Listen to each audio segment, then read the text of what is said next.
নমস্কার বন্ধুরা, রিতম পডকাস্টের আরেকটা নতুন এপিসোডে সবাইকে স্বাগত জানাচ্ছি। আজকে তোমাদের সাথে শেয়ার করতে চলেছি ব্যারাকপুরে ঘটে যাওয়া একটা মারাত্মক ঘটনা। আশা করছি পুজো সবার ভালো কাটলো। কিছুদিন ধরে ভিডিও দিতে পারছিলাম না, পুজোয় চারিদিকে মাইক বাজছে বলে। যাই হোক, চলো গল্পটা শুরু করি।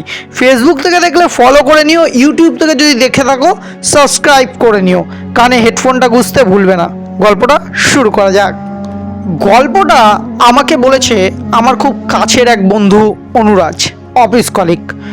গল্পটা ও যেভাবে বলেছে তোমাদের সামনে সেইভাবে তুলে ধরার চেষ্টা করলাম। তো লাস্ট কিছুদিন আগে আমি আমার ইউটিউব চ্যানেলে একটা ভিডিও আপলোড করি। সেটাতে একদম ভিউজ আসে না, কারণটাও আমি জানি, কারণ মানুষ বুঝতে পারছে না ওই ভিডিওটাতে আছে কি। এক্সপ্লেন করে দিচ্ছি। 2019 সাল, অনুরাজের সাথে ঘটে এমন কিছু যেটা প্রুফ ও আমাকে দেয়, আর আমি আমার ইউটিউব চ্যানেলে আপলোড করি। গল্পটা শুরু করা যাক। 2019 সালের ঠিক প্রথমের দিকে, ভূত চতুর্দশীর দিন, অনুরাজ তার কিছু বন্ধুর সাথে আলোচনা করছিল ভূত নিয়ে। ভূত কি আদৌ হয়, এরম নানান কথা চলছিল। তো অনুরাজ আর অনুরাজের একজন খুব কাছের বন্ধু আকাশ বলে, তারা দুজন একদমই এই ভূত টুতে বিশ্বাস করে না। অপোনেন্ট যারা ভূতে বিশ্বাস করে তারা অনুরাজকে বলল ব্যারাকপুরে গাজাগলির ওখানে একটা আর্মি ক্যাম্প আছে, সেখানে একটা খুব পুরনো বাড়ি রয়েছে, সেখানে এখন কেউ আসা যাওয়া করে না। বাগান দেখে একজন মালি, মানে ওই বাড়িটার চারিদিকে ঘোরাফেরা করে, গার্ড ফার্ড দেয় একজন বয়স্ক করে লোক। আর ওখান দিয়ে যারা আসা যাওয়া করে তারা সব আর্মি, নর্মাল পাবলিক অ্যালাউ না। তো ওরা অনুরাজ আর আকাশের সাথে চ্যালেঞ্জ করে যে অনুরাজ আর আকাশ যদি কিছু ঘন্টা ওই বাড়িটার মধ্যে থেকে আসতে পারে তাহলে তারা ওদের দুজনকে মেনে যাবে, আর হ্যাঁ, ওদের কথাই সত্যি মনে করবে যে ভূত নেই। অনুরাজ আর আকাশ ওদের ওই চ্যালেঞ্জটাকে অ্যাকসেপ্ট করে, বলে ভূত চতুর্দশীর দিন আমরা 2 ঘন্টা ওই আর্মি ক্যাম্পের পুরনো বাড়িটাতে থেকে আসব। বন্ধুদের মধ্যে একটা খুব ছোট্ট চ্যালেঞ্জ, ভূত আছে কি নেই, কিন্তু এর পরিণতি এতটা সাংঘাতিক হবে অনুরাজ কিন্তু ধারণা করেনি। ভূত চতুর্দশীর দিন তারা আর্মি ক্যাম্পের সামনে সাইকেল নিয়ে যায়। পড়া থেকে ফিরছিল, রাত তখন 11:30 12টা বাজে। চারিদিক ভালো করে প্রথমে দেখে নেয়, দেখে কেউ নেই। অনুরাজ আর আকাশ দেয়াল টপকায়, দেয়াল টপকে লুকিয়ে লুকিয়ে ওই ঘরটার ভেতরে যায়। বাইরে ওই মালিটা রয়েছে, মানে যে গার্ড ফার্ড দেয় বয়স্ক লোকটা, ও ঘোরাঘুরি করছে, কিন্তু উনি খেয়াল করেনি যে দুটো বাচ্চা ছেলে আর্মি ক্যাম্পের ওই ভৌতিক বাড়িতে ঢুকে যায়। তার আগে বলে দিই যে বাড়িটার কথা আমি বলছি তার ব্যাপারে একটা খুব ভয়ানক রুমার্স আছে। ওই বাড়িতে নাকি 4 জন আত্মহত্যা করে মারা গেছে। এমনকি রাতের বেলায় সাদা কাপড় পরে কাউকে ঘুরে বেড়াতে দেখা যায় ওই মানে বাড়িটার চারিদিকে। তার থেকেও বড় কথা, ওই বাড়ির চারিদিকে যারা থাকে তারা নাকি ওই বাড়ির ভেতর থেকে রাত 1টা 2টোর সময় কান্নার আওয়াজ পায়, এবং সেই কান্না এমনি সেমনি না, মানে আত্মহারা কান্না। বোঝো, কেউ মরে গেলে যেমন কাঁদে, গলা ফাটিয়ে চিৎকার করে কান্না। ওই বাড়িটার আশেপাশে সেই টাইমে কেউ যেতই না। এখন তো ওইদিকে চারিদিকে লাইট টাইট লাগানো হয়ে গেছে, বাট সেই টাইমটা চারিদিকটা অন্ধকার থাকতো। যাই হোক, অনুরাজ আর আকাশ ওই বাড়িটাতে ঢোকে, একদম চুপচাপ বাড়ির একটা কোনায় যায়। বাড়িটার ভেতর দিক দিয়ে আমি বর্ণনাটা দিয়ে দিই।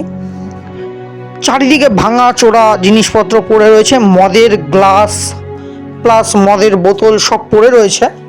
তো অনুরাজ আর আকাশ মনে করে যে এখানে লোকে মদ টদ খায়, কিছু হবে না। একটা ছোট্ট লাইট, একদম ছোট্ট একটা লাইট জ্বলছে, যেটাতে ঘরটা পুরোপুরি আলোকিতও করতে পারছে না। অনুরাজ আর আকাশ ঘরের একটা কোনায় বসে। ওরা প্রথমে কিছুক্ষণ বসে থাকে, কারণ ওদের মনেও একটা ভয় ছিল যে যদি বাইরে যে গার্ড দিচ্ছে বয়স্ক লোকটা দেখে ফেলে, ওদেরকে ধরে ওদের বাবা মাকে ডাক করাবে। তার থেকে বড় কথা আর্মি ক্যাম্প, কি না কী ভেবে গুলি যদি করে দেয়। অনেক সাংঘাতিক কিছু মাথায় তখন তাদের চলছিল। যাই হোক, ওরা প্রথমে অনেকক্ষণ চুপচাপ থাকে, তারপরে একটা জানলা দিয়ে দেখে ওই যে বয়স্ক লোকটা গার্ড দিচ্ছে সে নেই বাড়ির চারিদিকে। ওরা প্ল্যান করে যে ওরা প্ল্যানচেট করবে। কোনো প্ল্যানিং করে তো আসেনি যে প্ল্যানচেটের জিনিসপত্র আনবে, আর আনাটা একদম সম্ভব না, কারণ হচ্ছে একটু আওয়াজ পেলেই ওই গার্ড ঢুকে যাবে। তো যাই হোক, ওরা না দুজনের হাত ধরে আর কিছু কোশ্চেন করতে থাকে ওই রুমের ভেতরে একা একা বসে বসে।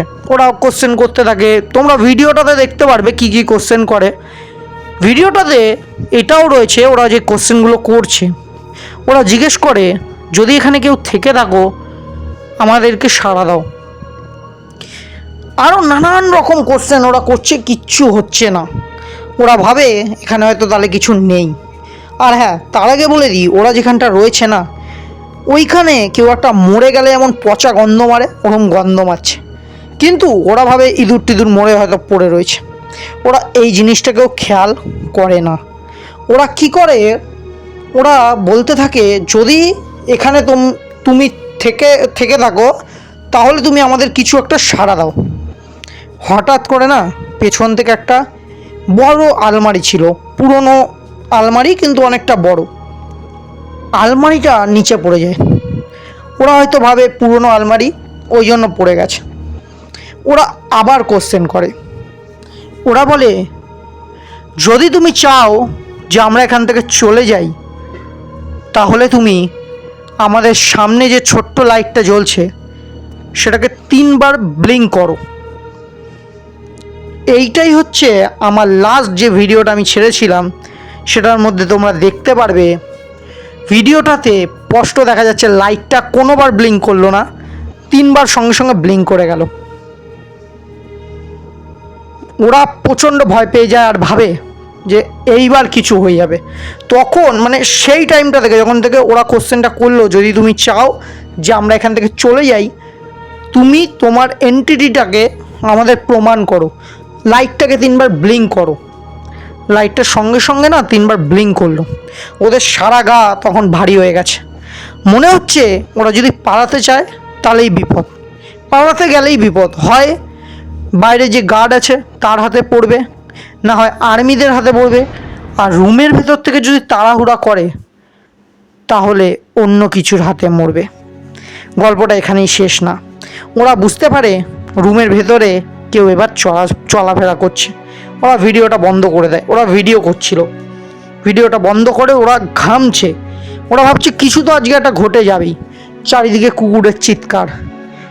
হঠাৎ করে ওরা আওয়াজ পায় বাইরে থেকে গার্ডটা এদিক ওদিক করছে আর ওই ঘরটার ভেতরে ঢুকছে। ওরা প্রচণ্ড ভয় পেয়ে যায় যে আজকে ধরা পড়ে গেলাম। বিশ্বাস করো, ওদের সাথে যে জিনিসটা ঘটে সেটা মনে হয় অস্বাভাবিক কিছু। গার্ডটা ওদের সামনে দিয়ে চলে যায় কিন্তু ওদের দেখতে পায় না। ওরা একটা সুযোগ পেয়ে ঘর থেকে বেরিয়ে যায়, সাইকেলটা নিয়ে বাড়ি যায়। পরে 3 দিন ওদের দুজনেরই প্রচণ্ড জ্বর, সারা গায়ে নখের আঁচড়। ওরা হয়তো মনে করে তারপর থেকে অনুরাজ আর আকাশ হয়তো ওখানে কেউ ছিল, কিন্তু ওদেরকে বোঝালো যে আমি আছি, কিন্তু তোমাদের ক্ষতি করব না, কিন্তু নেক্সট টাইম আসলে হয়তো ক্ষতি করতেও পারি।